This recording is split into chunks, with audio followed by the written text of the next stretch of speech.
Well, let's talk about Google Ads search loss impression share.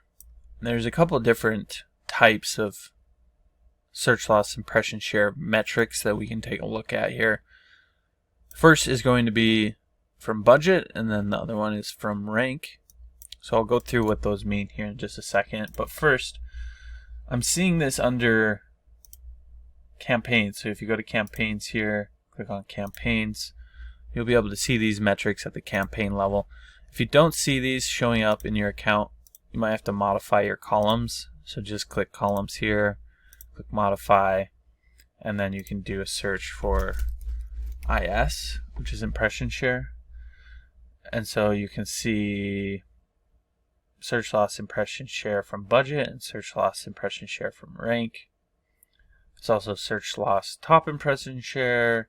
It's a bunch of variations of this metric, but for the sake of this video, we'll just look at the main items here, which is search loss impression share from budget, and that's just an estimate of how often your ads did not show on Google search sites due to low budget. And then search loss impression share from rank is just an estimate of how often your ads did not show on Google sites due to poor ad rank. An ad rank determines your ad position and whether your ad is able to show at all. It's calculated using your bid, ad, and website quality, context of the search, ad rank thresholds, and the expected impact of extensions and other ad formats. That's a lot. It's a really long definition. And then finally, there's just search impression share, which is the impressions you've received on Google sites divided by the estimated number of impressions you are eligible to receive. And so basically, there's a bunch of people going to Google doing a search, right? Say you're a bathroom remodeling company in Phoenix, Arizona. There's only one ad that's showing up here when I do this search. The other ones, well, I don't know. This is how sometimes Google just determines that there should only be one website that shows up here. Sometimes Google thinks it's best to show 4, 3, 2. It really just depends. But either way, if we can do a different search, remodeling Phoenix. Well, it's not even going to show an ad when we do that. So when a search is conducted here, if the quality of your ad is poor, it may decide to put you down here at the bottom of the page, right? And it may decide to not put you into the search results at all, in which case you're going to be missing out on some impressions, and it may actually put you on page 2, and unless somebody clicks over to page 2, they're not actually going to be seeing your ad, so your ad's not actually going to get an impression. An impression is just anytime your ad shows up in the search results. Whether somebody clicks on it or not, that's totally separate. And so your impression share is an estimate of how many times your ad shows up in the search results based on how many opportunities there are for your ad to show up, theoretically. And that's just based on the keywords that you're targeting, the geographic area that you're targeting those keywords in, etc., etc. And so the higher your search impression share, basically the more you're going to be showing up in the search results.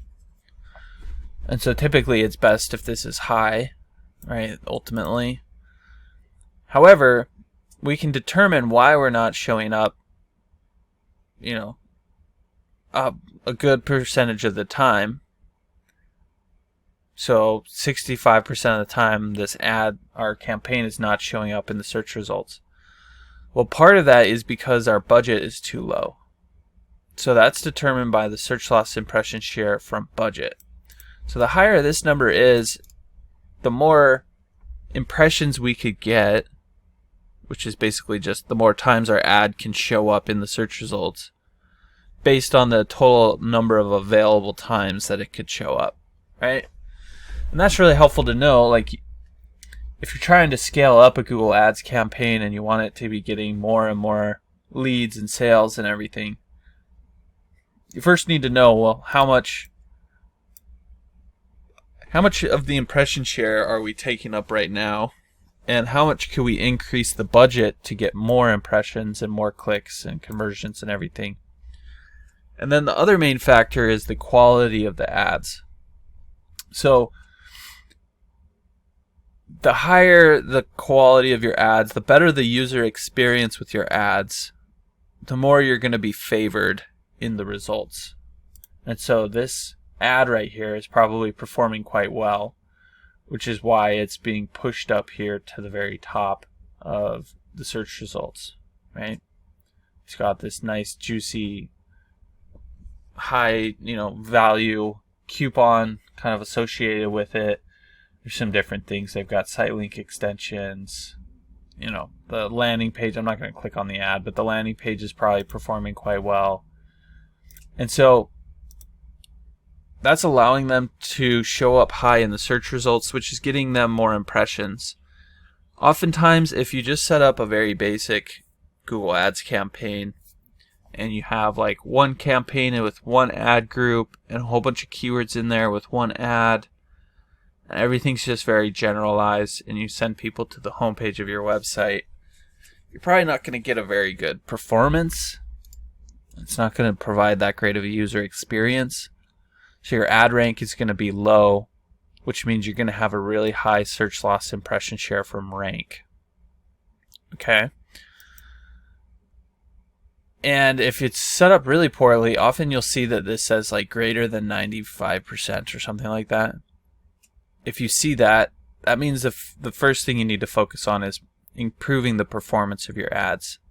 And that can be done by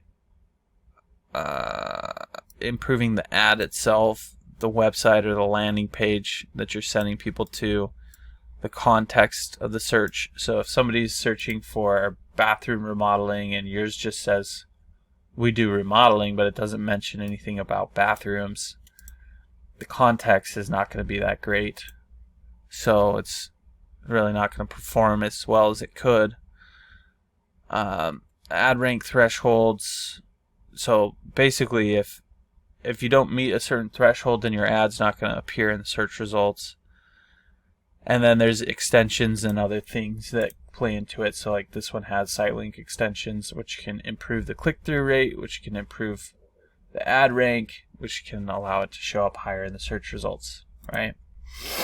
And so there's a whole bunch of different factors being calculated. What's the quality of the user experience with your ads, and then what's your budget look like? And based on those two, it's going to determine the impression share that you're gobbling up based on the available impressions that you can be showing for, right? And through that, you can better determine where you need to be focusing your attention in order to improve a campaign and get it to show up in the search results more, so you can get more clicks and more conversions and generate more sales. So that's kind of how Google Ads search loss impression share works in a nutshell. If there's anything you did have questions about, don't hesitate to reach out. You can just drop your questions in the comments section down below, and I'll be sure to get back to them there. Look, if you're the type of person that just doesn't even want to deal with Google Ads anymore, then you can always reach out to me. My company is Missoula SEO Geek. I'll leave a link to my website down below, but we do manage Google Ads for different companies in different industries, and you can come learn about what we do, what makes us unique. You can even read some of the testimonials from some businesses that we've taken from 0 to over $1 million in revenue, like this one here, and really just see that this is the type of thing that's going to explode your business growth. So feel free to reach out. You can always give us a call or contact us through our website, and look forward to working with you.